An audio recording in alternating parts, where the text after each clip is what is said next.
What's up, you guys? Sean Ross Sapp here for the Wrestling Inc. podcast, alongside my co-hosts Vince Russo and Raj Giri for this Raw February 29th. It's a leap year. I think it's the first leap year Raw ever, so I can't be like, hey, Vince, do we have any cool Raw leap year stories from the Attitude Era? But, Vince, did the leap year ever cause any problems for the WWE strategically? Not that I can remember, man. I mean, that's a great question, but not that I can remember, not at all. Well, either way, this is a Raw that we probably could have leaped, that's for sure. And Vince, I said this to Raj before we went on the air. At least they got everybody on the show.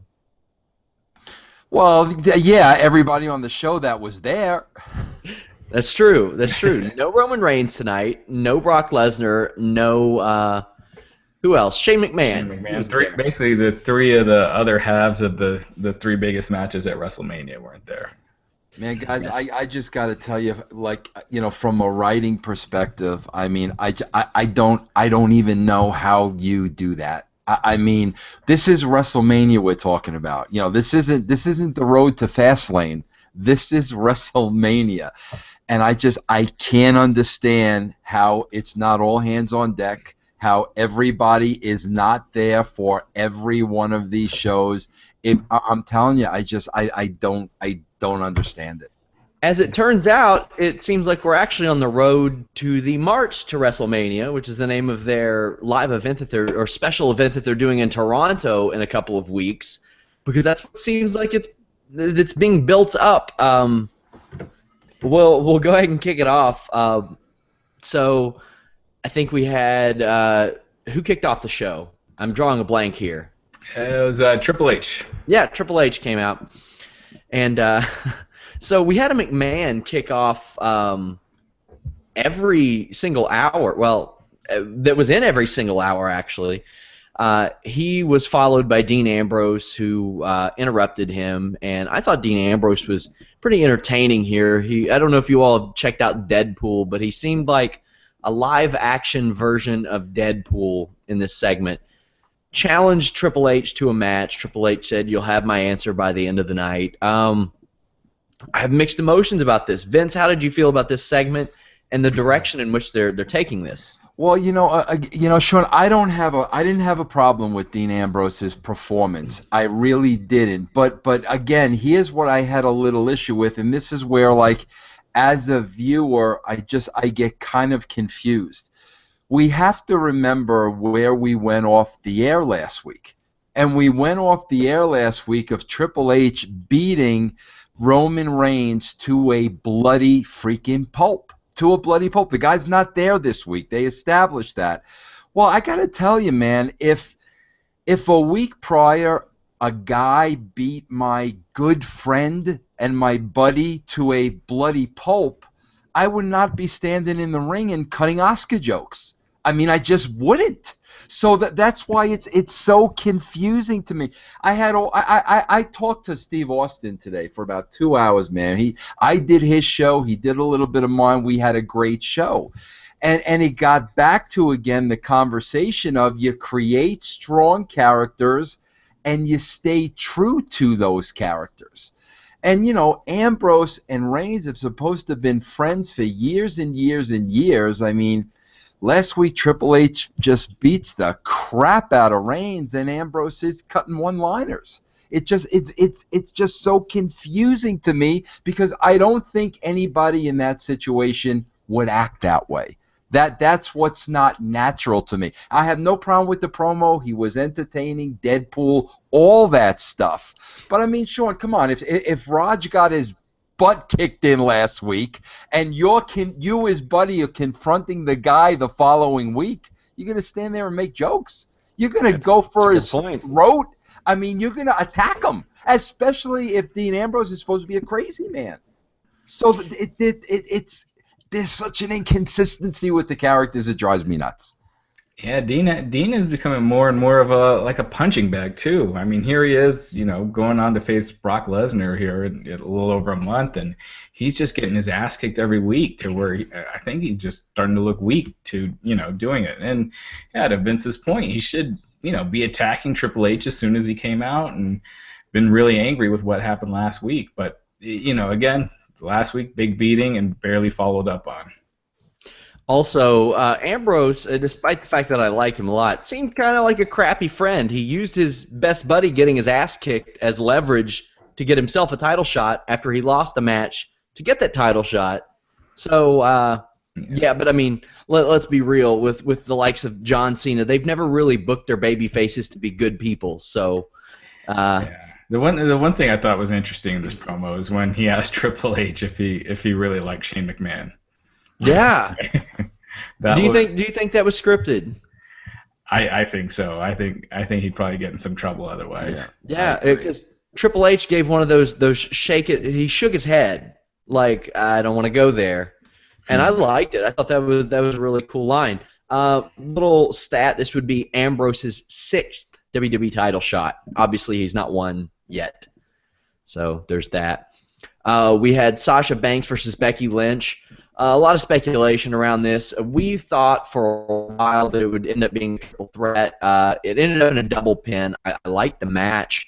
The pin, super wonky, as I don't know where the hell that came from, or it was a sunset flip power bomb, and for some reason, just as a person who's been in the ring, I don't know how you get a double pin out of that. I don't get it. It doesn't make any sense.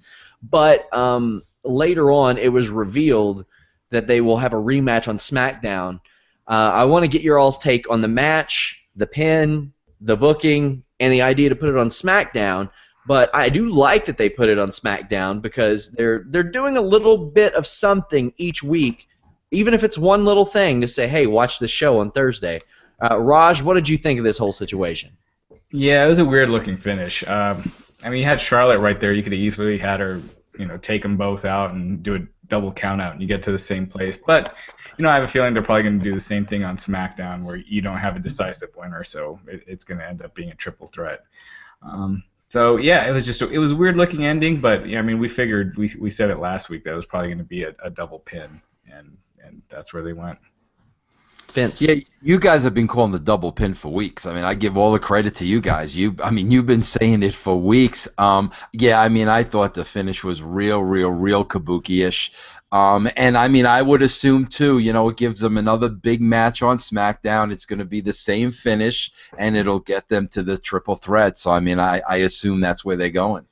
You say kabuki-ish. Is that an invented word, or is there a great kabuki reference that I'm missing? No, just a little kabuki-ish. Oh, okay. I was going to say, he did used to spit the green mist, so you never know. Yeah. Also, they've been doing this on NXT. They've had a number one contenders match between Sami Zayn and Samoa Joe, and it's had an inconclusive ending a couple of times. So I was kind of surprised that they did this because of that. You got to wonder if the writing staff really follows NXT. Yeah. Well, we know one guy in control does, but right, yeah. And so, I wonder how much Triple H pays attention to all the angles on the show, because supposedly he's not involved creatively in all the angles, but I'm sure he has input into the show, but I don't know if he's involved in every single segment. We also had Miz versus Dolph Ziggler, and I was just like, oh man, this again. And Miz beat him in about 45 seconds. I don't know if you all heard about this 105-minute match that happened over the weekend on an indie show. Did you hear about that, Raj? Yeah, I did. I'm forgetting who it was. It was Trevor Lee and some other guy. Well, I saw that Miz, and there was a hashtag 105 for that. Well, Miz beat Dolph Ziggler in, I think, 105 seconds and kind of stole the hashtag 105. So clever on his part. Vince, where do you see this going, or do you? I wouldn't mind a little tag team with Ziggler and Miz if they're not doing anything with either one of them, because just why not? Yeah, I saw you make that comment today on Twitter, Sean. With what's happening, and I'm sure we'll get to it in a little while, with what's happening with AJ and Jericho, I kind of can't see that. But, listen, I did not care about the match when it started, so I was kind of glad that it ended quickly. they're just not doing anything with neither one of these guys. I mean, there's nothing. I mean, they played the little pre-tape of the confrontation I guess they had the week before, and then that was the big angle that led to this match. I mean, there's no meat on the bone. I mean, there's just no meat on the bone. So why should we care? I mean, that's the question. I did like that little angle that they did, but it was so just like swept under the rug. That was the first time I had ever seen it. Let me tell you, there was a really cool spot in this match, and it's when the match stopped happening. I was very happy to see that. That was the best spot of the match. Raj, anything? No, not really. I mean, we had a snoozer of a Wyatt promo. These guys have been so castrated by booking is the term that I would use. Well, castrated is appropriate, I think. What kind of threat is that to say you're going to join us or be like the others when you never win? You know, like that's. That is, you know what, Sean, I forgot all about that till you just mentioned it. And bro, you know what the funny thing is? It's at this point, it's like, what's the point of even putting that in the show?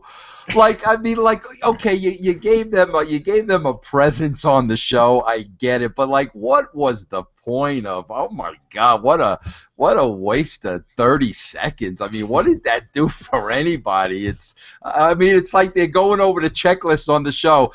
Miz covered, Ziggler covered, Wyatt's covered, and it's like, yeah, bro, they're covered all right. They're covered in a bunch of turds. So, hey, like I said, they got everybody on the show that was there, right? So, hey, as long as the guy's got a payday, that's all that counts, I guess, right?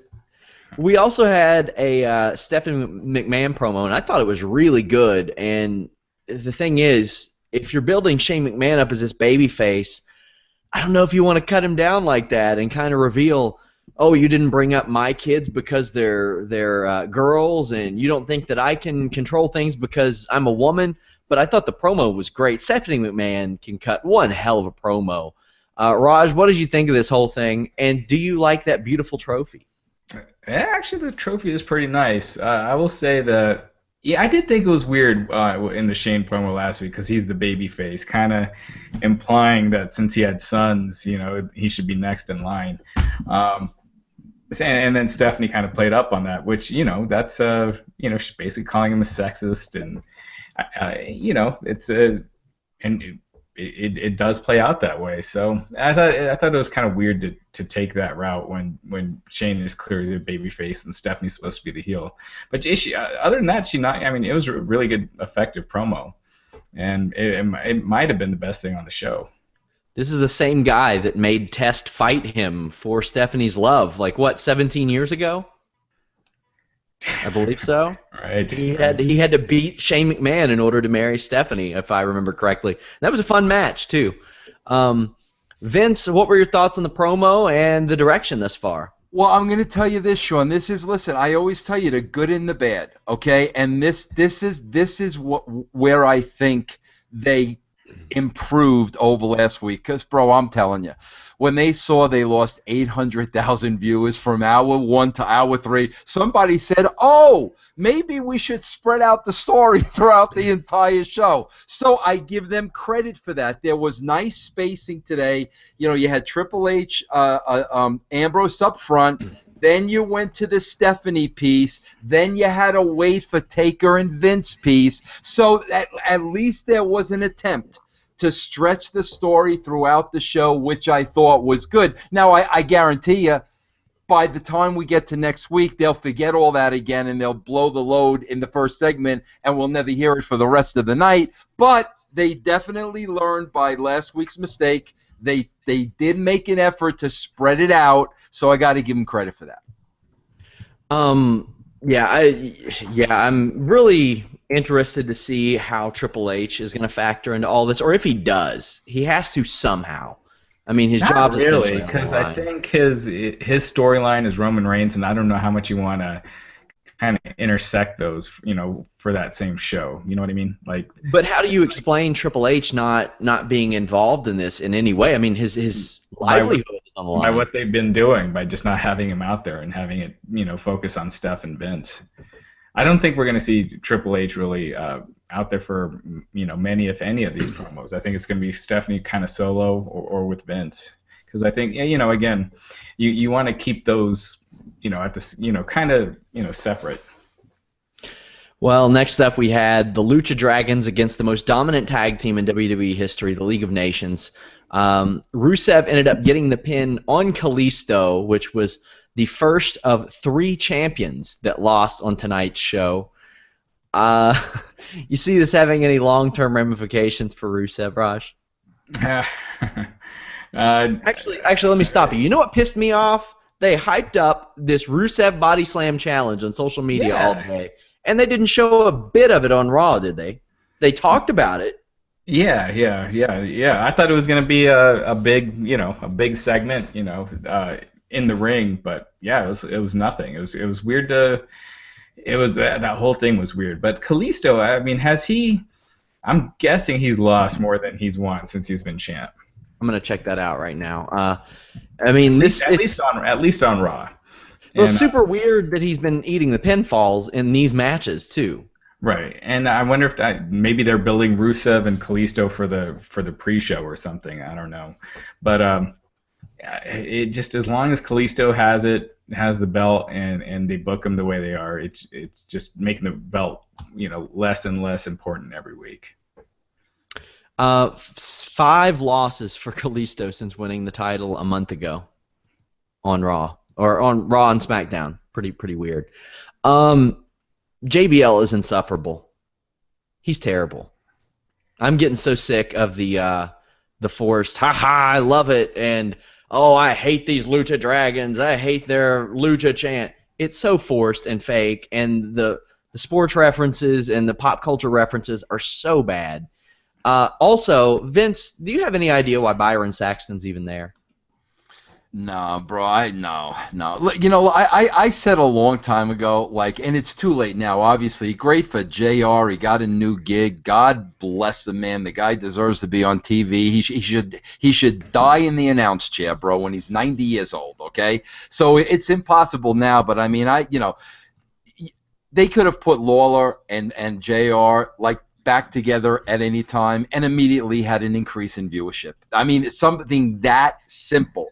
Ronaldo is still not on the show for the life of me. I don't understand. Ronaldo, whatever the case. Ronaldo, tomato. I don't listen. Bro, what are you gonna say about these? Hey, look, occasionally we have a Ronaldo or a stuffed pig, as you said last week on the show, but we get through it.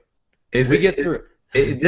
I think this is probably the worst Raw announced team in the history of the show.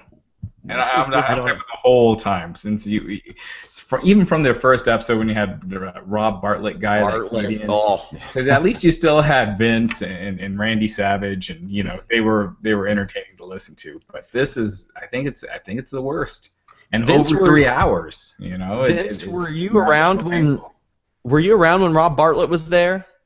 That was at the very, very, very beginning. I might have been a freelance writer at the time. Man, that guy was whoo. I'll watch some of those old Raws, and it's hard to sit through that.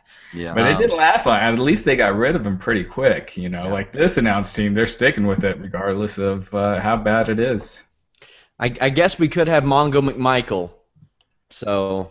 Yeah, at least with then you still had Shivani and Bobby Heenan, and they were relatively entertaining. You had people to offset the really bad announcer, but now it's not even that individually any of them are terrible. It's just that they're so mediocre together and below mediocre. Well, after that, we had a below mediocre Subway cheap plug in the back with Renee Young and Natalia. I don't know who thinks that you want to watch cheap plugs on television or programming. By the way, you guys, this episode of the Wrestling Inc. podcast is brought to you by Onnit.com/wrestling. Save 10% on Onnit products at Onnit.com/wrestling. Used by the likes of Triple H, Adam Cole, Stone Cold Steve Austin. I use their Alpha Brain, their New Mood, their Shroom Tech. I had to cover Ring of Honor the other night.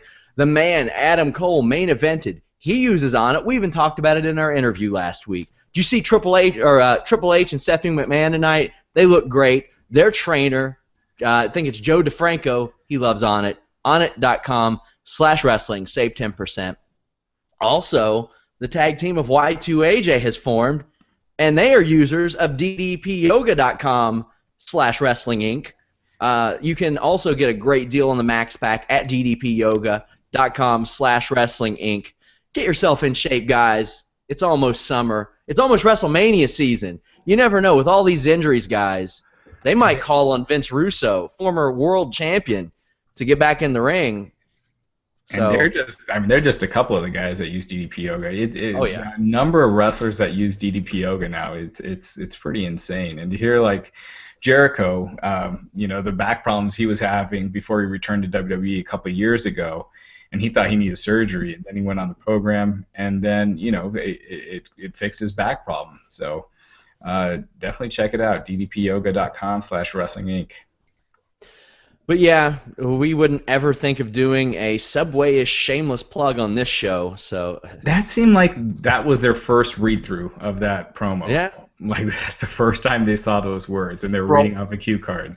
Bro, how much more entertaining would it be? Come on, let's be honest with each other here. We're all grown men. How much more entertaining would it be? Bro, come on. JBL. I know what's coming. JBL tells us to nauseam that Kevin Owens is still the prize fighter. He's still the prize fighter, bro. Bro, how over would Kevin Owens be if he comes to the ring eating a Subway sandwich? He puts the Subway sandwich in the corner of the ring and eats it throughout the match. I mean, how over? Bro, if he were kicking somebody's ass, I would love that. That's exactly what I'm saying. How over would that be? That's actually a pretty good idea. Get a little creative with the Subway. Owens is a ridiculously entertaining guy. I think I've told you all on the podcast before. At last year's Arnold Schwarzenegger Sports Festival, he was like the big NXT attraction there. He was the champion. And, obviously he's not the most fit guy, and there you got a lot of guys that are in incredible shape. And he got on the mic and he trashed the crowd, and he's like, I should embarrass every single one of these bodybuilders and put them to shame and take my shirt off. And he started to, and he was like, no, maybe on pay-per-view. He's such a funny, entertaining guy. He could have made that work. I mean, that should be the gimmick. That's a great idea. I think it's the one guy who could somehow find a way to make that work. Somebody says, Sean is so great with his on-it plugs. Thank you. It's because I use it. But yeah, Subway, still a fruitful relationship with WWE. What is killing my fruitful relationship with the WWE was Ryback versus Adam Rose. This was short and harmless. There was a kind of cool spot where Ryback wouldn't quit beating the hell out of Adam Rose from like a mounted position. He won. Vince, any thoughts on Ryback? Did they? Guys, I wasn't paying close attention to this, so I saw the ring exit. I did not see the entrance. On his entrance, was he still doing the "Feed Me More" gimmick, or did he come straight away to the ring? It was. I don't know if he was, doing the whole thing with his hands, but it was still in his music and everything. Yeah. Well, if he eliminated that from his act. And, I mean, he definitely did on the way out. On the way out, he killed the guy and left. I mean, I'm all for that. I think that whole feed me more, I think that has killed him. If he loses that and he just goes out there and starts murdering and killing people, I'm all for it. But come on, man, let's face it. He's gonna do it for 3 weeks. Then he's gonna go out there and somebody's gonna beat him, and we got nowhere with the character again. You know that's what's gonna happen. You know what I thought killed him was that inset promo that he did, where he's making Oscar references and talking about Spotlight and agreed. Yep. He's gonna take this. That guy is so unnatural. Yep. And it's so like just trying to fit in with what's going on and what people are talking about, but doing it in such an unnatural way that it comes across as just awkward and uncool, and you just feel like a dork watching it. But Raj, doesn't that blow your mind that like you're sitting there and like that's what you're saying and they're producing that and nobody there is saying the same thing? Like, doesn't that just kind of blow your mind? Yeah, it's unbelievable. That many writers, and that's how you're staying current and trendy. Is crazy with that, and you have Ryback delivering it. If you're building him as this monster, he shouldn't be making Oscar references.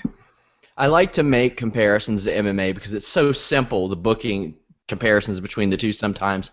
Raj, could you imagine Fedor Emelianenko cutting a promo, an inset promo, as he's walking down to the cage or the ring about Leonardo DiCaprio winning an Oscar? Could you imagine? You know what? I was gonna say, could you imagine Conor McGregor doing Yeah. Oh, it? yeah. He could probably make yeah. it work. Yeah. But he had Nate Diaz doing it or something. It would just be like, what? Yeah, it's just so bad. Vince, are you familiar with Conor McGregor? I know of him, but I'm not a big MMA guy. Even though I got to give myself credit because a couple of weeks ago I did watch the Kimbo and the Shamrock gimmick. Oh man! What'd you think of that? I did watch that. I just thought it was hysterical that like a minute in, those guys couldn't even lift their arms. That was very entertaining to me. One of them technically died. Dada's heart stopped, and he's been in the hospital ever since. Is that a shoot? Yes, he's been in the hospital. I did not know, but it broke Bellator's all-time ratings. Well, I take back what I said. I don't want the guy to die, bro. Oh yeah, I felt bad about laughing about that fight too because of that. But man, that was it was like watching gosh, what I can't even. Vince, I'm going to send you some Conor McGregor stuff. I want you to watch it. And I will, yeah. You will be fantastic. amazed. I'll tell you guys what, and I don't want to throw you off kilter here because, I know Raj likes to keep things in time, with this show and everything, and I know you guys go on after me. But I do want to say this, guys. I have to make this a point. I had never watched Bellator before, ever. When I put it on because my boy Ken, was in the ring, I could not believe it was Spike TV with the production value.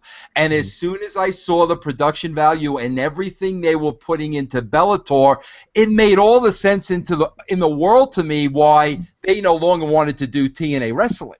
I mean, TNA wrestling, that product looks so indie. I mean, and so, unprofessional compared to the way they were presenting this Bellator, and it blew me away. I was like, this cannot be Spike TV. I was very impressed by the whole production. It blew me away. For these shows, they do about 4 really huge Bellator shows a year, and as you said, you'd never watched Bellator before. That's what they're going for. They're trying to be the anti-UFC and put on what they call freak show fights between guys who maybe shouldn't be fighting, but they're going to get ratings. Speaking of that, Vince, while we're on the topic, I want to get your opinion on this. There are rumors now that they're not rumors. I know for a fact I was told that TNA, they're having meetings with investors and are open to selling the company. How do you feel about something like that? Man, I feel, guys, I have to be honest. I mean, I think this is rock bottom. I mean, listen, they did what, 217,000, I think. First run viewers. Bro, I got called a liar by another website because my numbers were off by 50,000. Whether it's 200,000 or 300,000, it don't matter. It's horrible. And they're at rock bottom. I'm telling you. And I know Dixie, bro, it's been so close so many times, and she wouldn't do it. Listen, Dixie really personally loves being in that position. She loves people knowing her. She loves the limelight. She loves being the boss. She thrives on that. So a lot of times it's come so close, and she wouldn't pull the trigger. Man, when you're at 200,000 viewers, I don't know if I would roll the dice again that it's going to get better. If they're looking for investors, man, they better take the money now. That would be my 2 cents. What was the record audience for TNA again? Was it 2.1 or 2.8 million? Or 2.5. It was something like that. No, I know there were 2 occasions, 2 shows we were over 2 million viewers. Two shows. Literally in the history of the company, we went over 2 million.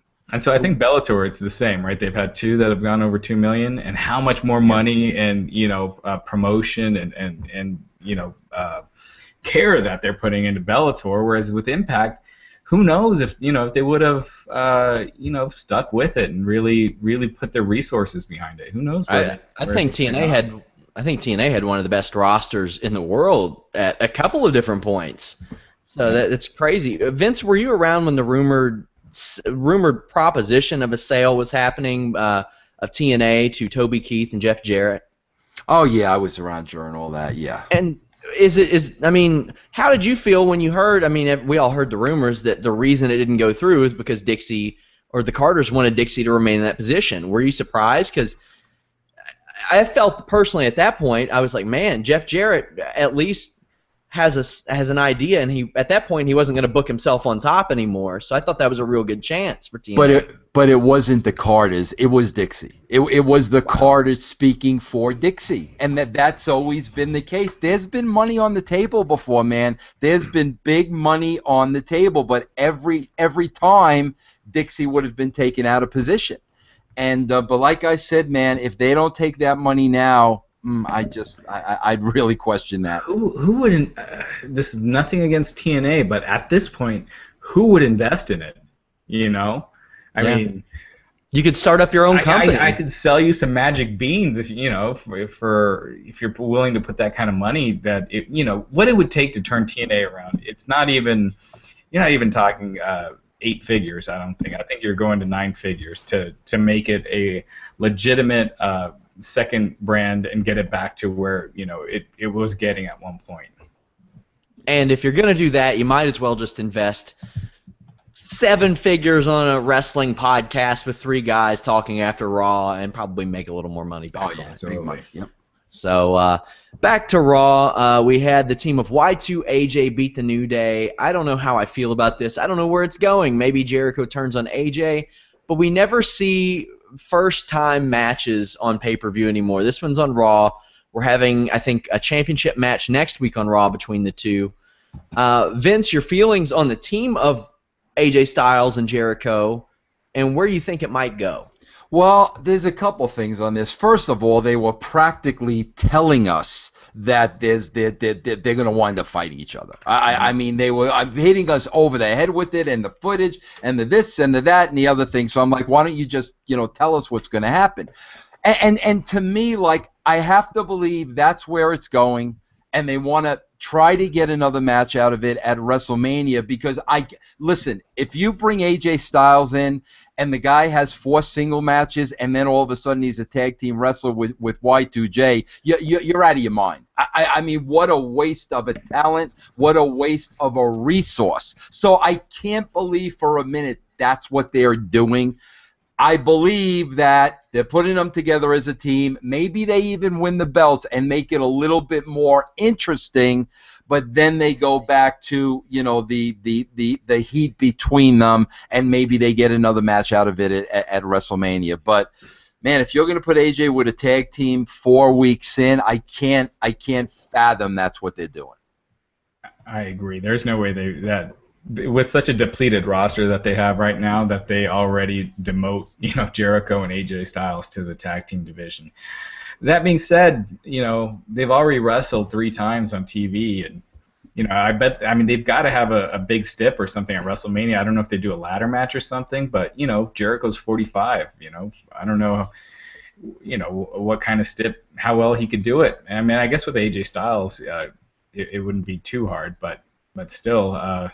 Yeah, there's got to be some stip and it leading somewhere because having them as a tag team really makes no sense. My personal hope is that this wraps up at the Toronto show, the Toronto special event. Maybe they'll do it there, and Styles can move on, and Jericho can do something else. Todd Crisley was in the crowd. Vince, I know you're a reality TV fan. Do you watch Crisley? I've seen promos on the show, but I've never actually watched the show.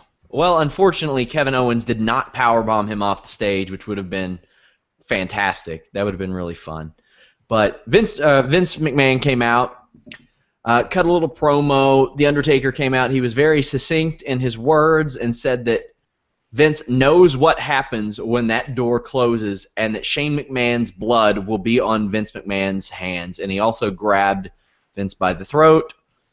Raj, is Undertaker going to get suspended for 60 days like Titus? We'll have to see. That would be quite the twist. Yeah, it would be. But short and simple. I think that's what you got to do with Undertaker with the promos for this match because if you have him doing a long explanation or something of him explaining why he took it, I think it would just kind of kill the thing dead. So this worked for me. I thought it was fine. Vince, we have seen guys like Brad Maddox that were fired for saying prick off the air, and Vince McMahon says son of a bitch on the air. He dropped the F-bomb last week, too. He dropped the F-bomb last week. And here's what's really troubling to me. If he's calling Shane a son of a bitch, isn't he basically saying that Linda McMahon is a bitch? I mean, that's the first thing I'm thinking of. Man, how's Linda feel about that, you know? But I don't know, bro. I guess they're getting edgy. Bro, the thing that got me out of this segment more than anything, I hear Raj. I would have liked to see The Undertaker, say a little bit more. But I get that. But, oh, my God, bro, I think that was the oversell of the year, which by Vince. Drinking water and stuff? Oh, I mean, bro, I was like, bro, Vince is like, I swear to God, bro, Vince, can I tell you something? Can I say something here, guys? Can I just say this? Listen, Sean, you come on here every week. You tell me about great television shows. I got the entire brand to watch, Making a Murderer. Everybody loved the show. Now I got to go watch Breaking Bad. I know Raj is a big TV fan, okay, bro? Bro, I swear to God, when I see Vince on TV, I get the feeling that this guy has not seen another television show in the last 20 years. Like, he has no idea what is on at 10 o'clock at night on the other channels while Raw is on. He has no idea. He's selling the choke with the water and the this and the that like it's 1970s. It's Saturday morning. Tom and Jerry are the competition on the other channel. It's like he's on the Carol Burnett show or something. Bro, did you guys are following the AJ show, aren't you? I mean the OJ show. Excuse me. Oh yeah. I haven't seen it yet. Bro, yeah, it's really good. Sean, when Marsha Clark dropped that mother effer at the end of the show in prime time, bro, in prime time, I've seen that on Comedy Central when they have the roast at 3 in the morning, bro. Nobody's ever dropped an F-bomb before. And meanwhile, so you got the F-bomb now, that's acceptable, and now you got Vince with the selling the choke. Like I'm like, oh God, bro, somebody smarten this guy up. Marsha Clark is also a dangerous chain smoker on that show, in case you haven't noticed. Yeah, as opposite as the three of our views on wrestling are sometimes, we have remarkably similar tastes in television.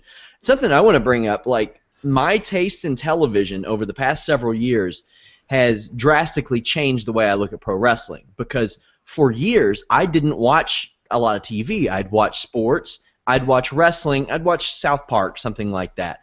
Because I grew up and there were a lot of sitcoms on in the 90s, and that is not really mentally stimulating. The Family Matters and the Full House and all that.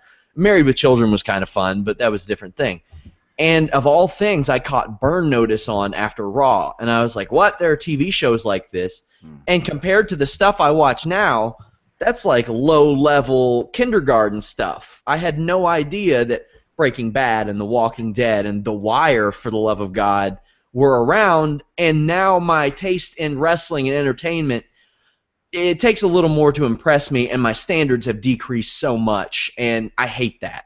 That shouldn't be the case. Yeah, it's funny. I have a completely different set of standards with, Breaking Bad and Walking Dead, and then I completely get rid of those standards when I watch wrestling because, it doesn't adhere to good quality television rules as far as and it should. Storylines and character building. It's a shame, but at least there is a lot of good TV on these days. But something I wanted to ask you all, and we're going a little over time, but there are, quite frankly, a few segments that won't need a lot of talking about. There are rumors, you guys. I don't know if you all saw the advertisement for a future Raw that says WWE versus Raw. Raj, do you think a brand split's coming? Oh, that was a typo, right? I believe so. That's what they say. Yeah, that was a typo. They've done that before with Raws in Baltimore. For some reason, Ticketmaster, it's happened before. They fixed it, within hours. But I just don't see it happening just because they're so shallow, with their depth, with talent. They just don't have enough top guys to split them up for two shows. I mean, you got Roman Reigns and John Cena who'd be your top weekly guys, and that's it. So I just don't see it. Now, I mean, if Raw went to 2 hours and then you brought up a bunch of people from NXT, then I could. But with the 3 hour Raw, I just don't see it. something that I think, maybe it's a coincidence, maybe it's not. Because, I mean, they've had this planned well ahead of time. NXT, their special event is happening 2 days before WrestleMania, so you could wrap up a lot of storylines and maybe move some guys up. I don't know if they'll do that. But in my opinion, I think roster split would be fun until about 12 seconds after that draft. Then it's not fun anymore. Now, Vince, you kind of sparked that brand split, right? Wasn't it kind of based off your idea to bring WCW back? Or at least that was the rumor. Not really, man. Not at all. No. As a matter of fact, bro, when I almost went back in 2002, they were doing this brand split. And I was begging Vince, you need to get off that. I mean, you know, and they were, he wouldn't. I mean, they were 1,000% married to that, and that was not going to change. But no, I wasn't involved in that at all. So did you ever present the idea of bringing WCW back though? No, my idea that I presented was really, you know, bringing Bischoff back. And having, I had an elaborate storyline. The three main guys were Bischoff, who wasn't working for WWE at the time, Vince and Shane McMahon, and off of that, we were going to introduce WCW talent. It was a big, elaborate storyline. Gotcha. Yeah, I think, you know, with the brand split, WWE, they shot themselves in the foot. They went out of their way to make SmackDown the B brand, and once you do that, you know, that just starts the house of cards where people start seeing it as the B brand, then the house show attendance goes down for those shows, and the pay-per-view, then that leads to you combining the shows, and they just kill their own brand extension. So they really got themselves to blame on that. And nothing tells me that they do it right this time around. We have a couple of segments we don't really have to talk much about. Bubba Ray versus one of the Usos. Devon Dudley slammed a table hilariously into one of the Usos' face. Bubba Ray got the win. This was his first singles win on Raw in 12 and a half years, August 2003, over Rene Dupree. We also had a Golden Truth segment where R-Truth rejected Goldust. I counted it up. This is 8 vignettes, 10 segments total that I can count, including matches and stuff. If they go with them against Y2AJ at Mania. Oh, God. They wouldn't. Surely they wouldn't. I hope not. Ironically, as I was doing some research, I found out these two tagged last year, so I don't know if maybe it was a traumatic experience or what the deal was, but it wouldn't be the first time that these two guys have tagged. We had Kevin Owens versus The Big Show. Just glad to see Kevin Owens on the show. The thing is, like, there are very few things about The Big Show I could care about, but if they just announced out of the blue, hey, Kevin Owens versus The Big Show in Toronto at March to WrestleMania for the Intercontinental title, I'd be like, cool, whatever, first-time match, I haven't seen it before, let alone a million times, and they're going to do it a million times. They had a count-out victory for The Big Show. Kevin Owens got a count-out victory last week. Vince, any thoughts? Well, I mean, do you guys possibly think that this is where they're going to WrestleMania? God, no. God, no. I actually do. But I think that's such a awful. Hopefully, it's just to that network special. But it almost seemed like they're building long term for this. Yeah, you know that we used to use this expression, all the time, man. When we booked, when we wrote, we always used to say. There was some times where you just had to make chicken salad out of chicken shit, you know, a lot of times. And that's what it feels like they're doing. But listen, bro, there's no way you make chicken salad out of this. I mean, there isn't. And I just can't. How many times are you going to go to that Big Show well? I mean, there isn't a single person that cares about him. You know, again, bro, you have the mentality of, oh, will Show bring Kevin Owens up? No, Show will bring Kevin Owens down. Kevin Owens, you know, is new, he's fresh, he's the champion. God, I just can't believe they can't think of something more creative and get him in something better than this. What about freaking Bray? Yeah, I hope this is just something short term because they do got over a month, so they can't build every feud, you know, this far out. So hopefully this is just something for them to do for a couple weeks, and then they they do his actual build, and maybe his match involves AJ and Jericho, which that would be I wouldn't complain. Yeah, I would not be against seeing this as like a SmackDown main event or a match on the special one time. I don't want to see 4 or 5 of them. It cheapens it. Raj, I know me and you are pumped to watch Nate Diaz and Conor McGregor. Now, even those two guys are masters on the mic, and if I saw that 4 or 5 times, I'd be like, come on, let's move on to something different. So, yeah. We also had Lana criticizing Brie Bella. Raj, I want your take on this. Naomi beat Brie Bella, and then Lana came out and laughed at her. And Brie made a comment like, once you get in the ring, you can say something. You think Lana's getting in the ring? I think so. She was training, in the ring when she got injured last year, and that kind of, set the whole Dolph Ziggler Rusev storyline off the rails. So, I mean, she had intentions to, so, and I'm sure she's completely healed by now. So, yeah, I do think that's where they're headed. I don't think that'll be pretty. But maybe they're going to do a multiple-person match and, Lana's team against Brie's team or something. I don't know. But I think that'd be a good idea. Yeah. The better idea, rather. Yeah. I'll say that. Yeah.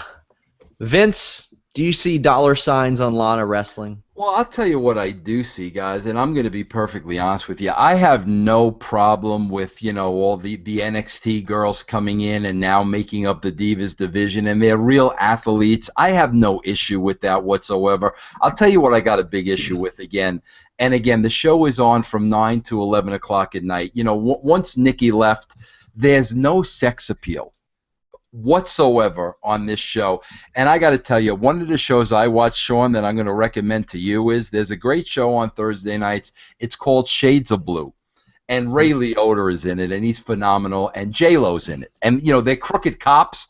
But, bro, here's the thing I love about the show. J-Lo's a cop, but every week, somehow, some way, they have her prancing around in a sports bra, which I think is absolutely phenomenal.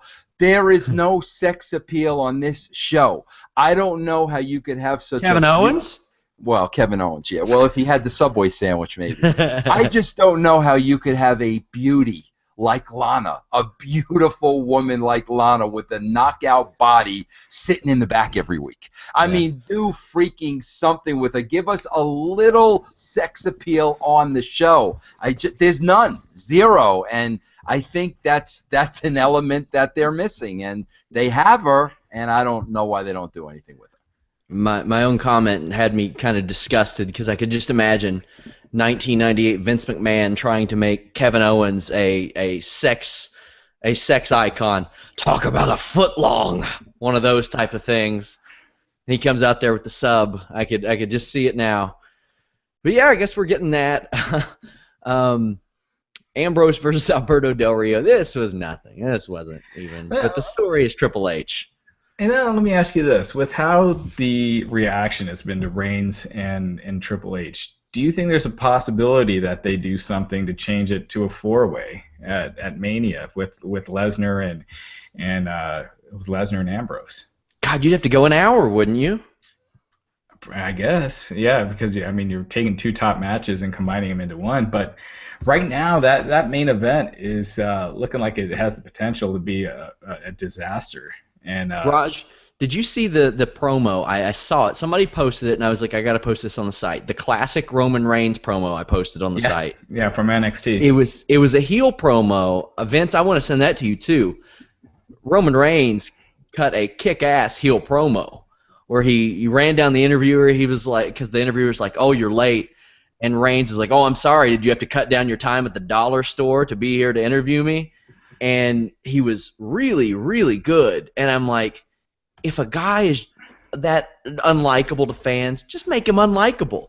They're trying to get sympathy on him from Dean Ambrose and trying to have The Rock, hey, here's my buddy, yeah. Make no bones about it, though, Sean. It ain't they, it's Vince. Yeah. He decided long ago, Reigns is going to be my babyface champion, whether you like it or not. I mean, he decided that a long time ago. He's not moving off that. But which I have to ask the question: how is Reigns not making the save at the end of the show? Well, he had surgery last week. Yeah, So yeah, but he's on the he shelf. got surgery on his nose, right?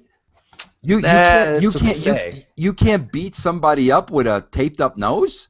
I think it'd make him look uncool. Is what Vince was worried about. You know, 'cause Maybe. he- Yeah, I mean, yeah, that's a great point, Raj. But I mean, I just, bro, I mean, I don't know. It's just so confusing to me. Lesnar's ain't on the show, so Reigns ain't on the show. So now the angle is Triple H and Ambrose, and I just don't know how they write a show without having all hands on deck. Could you see them? Because Vince, your last episode of Nuclear Heat, you talked about how they changed the WrestleMania. I think it was the 17 main event. WrestleMania 15. Well, 15. then they changed. Well, Michaels had 15 changed, and they changed. I think 10. it was WrestleMania 10. There you go. Yeah. What was the change in 10? I don't think. Guys, I could tell you this. I don't remember exactly, but I know I know Brett, Lex, and Yoko were involved in it, and whoever They changed the finish. Yeah, they didn't. They never. I want to make this clear too. They never changed who was going to win the belt. I mean, that did not change. The way it happened changed. Gotcha. Yeah. Yeah. So I mean, seeing the reactions that you're seeing, Vince, would you change it, or would you stick with Triple H and Roman Reigns? I without a doubt, Raj, would change it. Knowing Vince, there's no way in hell he's going to get his way. He's dead set on this is what it was going to be. This is what it's going to be, and I cannot see him changing that. I just can't. And what would you change it to if you could? I don't know. I mean, I'd literally have to think it through. But I'm telling you, and it's kind of what Sean said about the heel promo Reigns cut. I was talking to Austin about this today. You go all the way back to Royal Rumble last year, and go all the way back to the way they were booing Reigns out of the building in Philadelphia. You can't forget that. And let's face it, part of the reason they booed him out of the building was because it was one of the worst finishes I've seen in the history of wrestling. What Vince tried to do there was we're going to have Reigns in there with the three heels to make the babyface look strong. What Vince didn't understand is every viewer at home knew the only one that could possibly win the match was Reigns. So there was no suspense, nothing. So they buried the guy with the finish of the match. Then they booed him out of the building. Now I talked to Steve about this today. Think about this. You're supposed to be the baby face now, and you're supposed to sell like a baby face with a hostile crowd of 14,000 people booing you out of the building. Right there and then, I would have called the audible for Reigns to double bird flip off the crowd.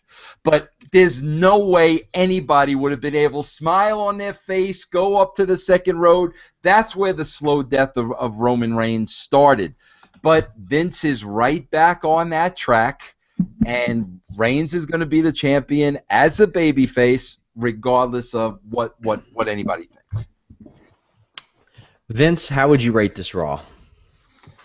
Well, like I said, I'm going to give them credit for at least trying to stack it, and at least trying to keep our interest throughout the show. So, I mean, I'll give it a 3 because of that. And also tell them about the brand before you head off. I know you interviewed Steve Austin today.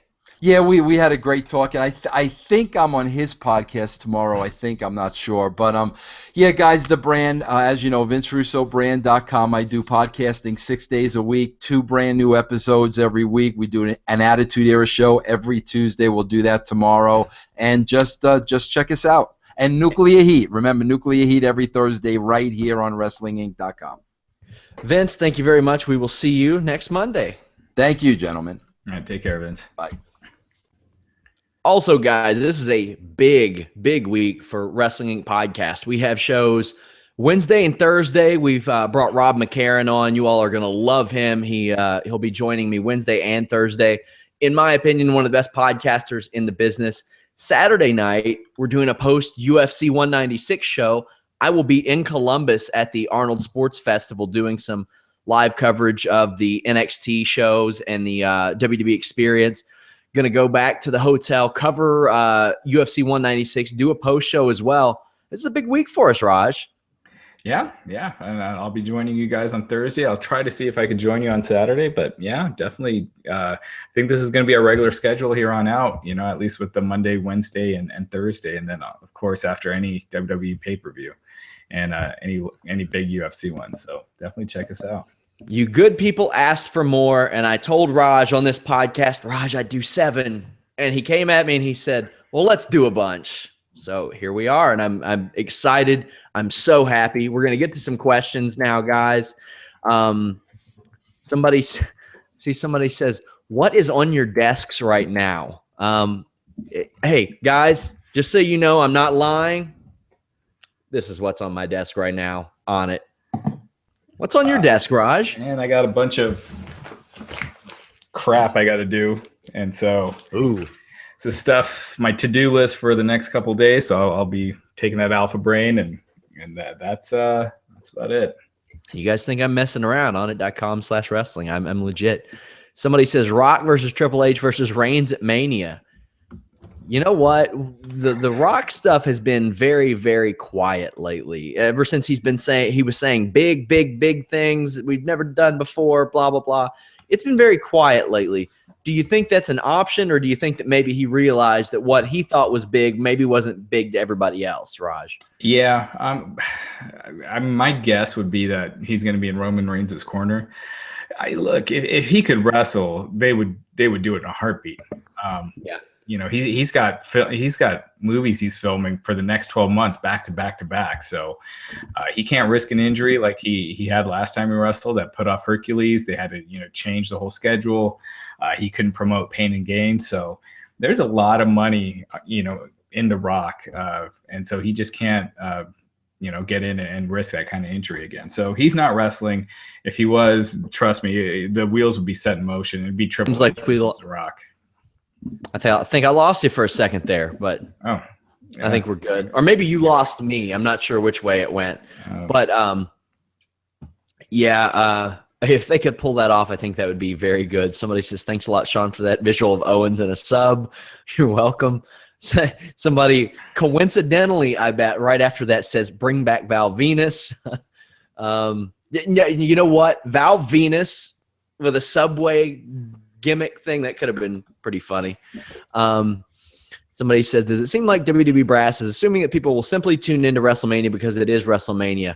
It's not their fault. They've got so many injuries. It is their fault. They could have built up other stars by now. All the injuries you got Cena and you got Orton, who have been on top forever. Cesaro was not a main guy. Randy Orton wasn't gonna make it. Rollins was though. So Rollins, so one guy really that they've a younger star that they built that's injured. They've had all this time to work on Bray Wyatt or Russo and all these other guys. So I think they are to blame. Yeah, that is a good point. I kind of go back on that because I can't remember how many times we've said that they could push the reset button on some of these guys and they have circumstances in which they could do it.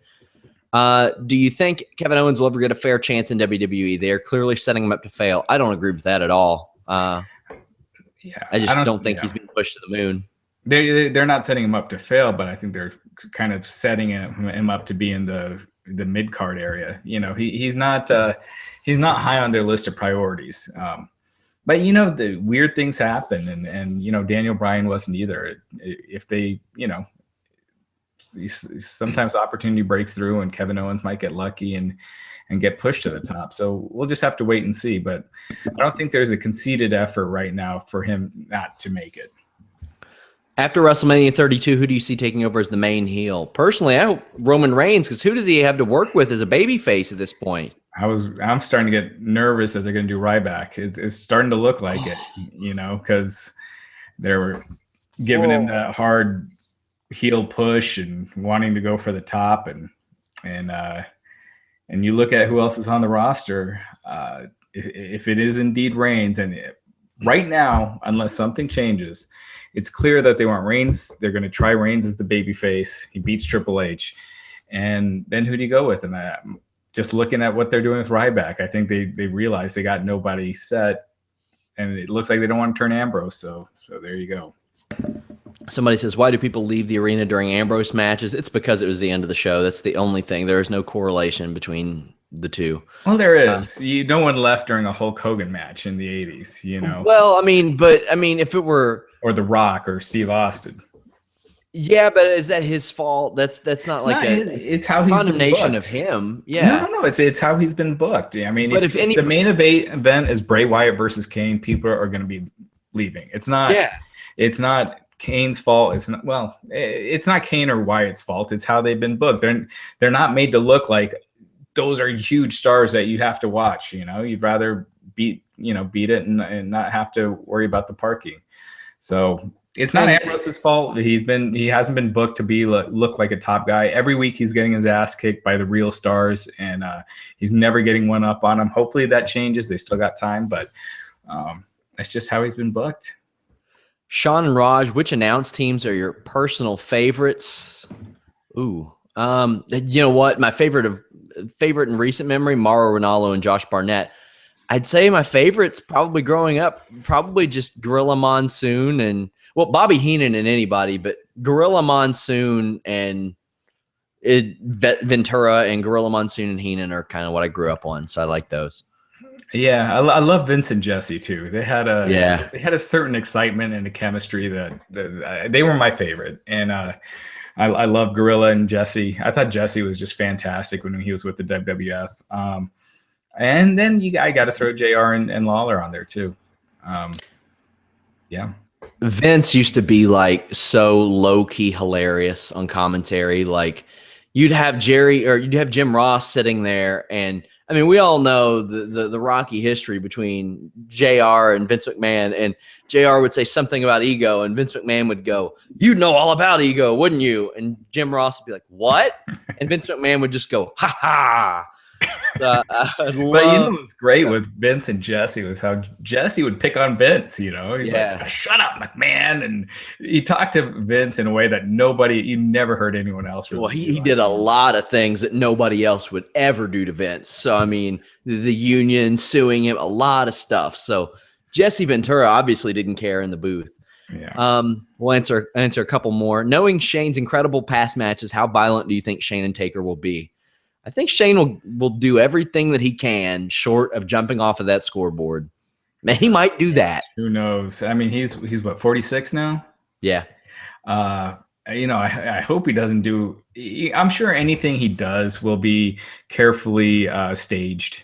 So, they got the right protection and things like that because, the risk for, injury is serious. But it's clear – if indeed they had been planning it for 4 weeks before they announced it and did the Hell in Cell, then they definitely knew what they were doing by announcing that Hell in a Cell stip. And Shane must have really thought about it and thought he could do something great with it. So I don't think this is going to be one of those Undertaker Big Boss Man Hell in a Cell matches, but hopefully they mitigate the risk and he doesn't do some of the crazy stuff that he's done in the past. Like, the stuff with the glass with Kurt Angle and some of those bumps he used to take were just freaking insane. Two more questions. Fabulous Freebirds announced for the Hall of Fame. Yeah, I forgot to mention that on the show. Thoughts, comments, Raj? Yeah, it's overdue. I wish they have that weird quota with only having like one dead person / act per year, and there's so many people that deserve to be in, and they're just getting slowly because of that quota that they have. But yeah, it's well deserved. Great to see him. Michael Hayes, he's someone that I still think would be a huge star today if he had that gimmick. And yeah, I think it's an awesome choice. It's about time. Think they're going to avoid showing the Confederate flag? Probably. I'd say so too. Yeah. Probably the best call given the situation, but I don't want to divide our audience, so I'm not going to talk about that. Whose babyface promo is more brutal to listen to, Kalisto or Brie Bella? I'm going with Kalisto. Kalisto. I think Brie pulls it off pretty well. I think she can do it at times. I mean, as long as it's not every week, but it's convincing.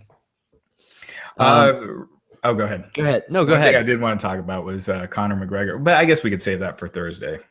Yeah, we've got until Thursday, guys. Yeah, we're coming at you with podcasts all week. Wednesday night, Thursday night, Saturday night. Tune in, support them. I'm so excited. Also, of course, visit onit.com/wrestling and ddpyoga.com/wrestling inc. Support these shows. That's one of the reasons we're able to do so many of these shows is because you all have been so good to us. But Wednesday night, what time Wednesday? So it'll be Wednesday and Thursday both at the same time. So what is that? After SmackDown, so that's what, 9 o'clock? 10 p.m. It'd be 10 p.m. 10 p.m. Cool. Eastern. So 10 p.m., you guys. That gives you time to watch Lucha Underground and NXT. Wednesday, we kind of talk more the Ring of Honor, TNA, NXT, a lot of stuff that didn't happen on Raw. So for all of you that were like, why didn't you talk about Ring of Honor pay-per-view? I'm talking about it Wednesday. I covered it. We're going to talk about all kinds of stuff. Join us. Have fun. Be merry. And real quick, Thursday will be more kind of what happened on SmackDown and then also previewing the weekend shows. Yeah, lots of fun stuff, guys. Until then, we will catch you later.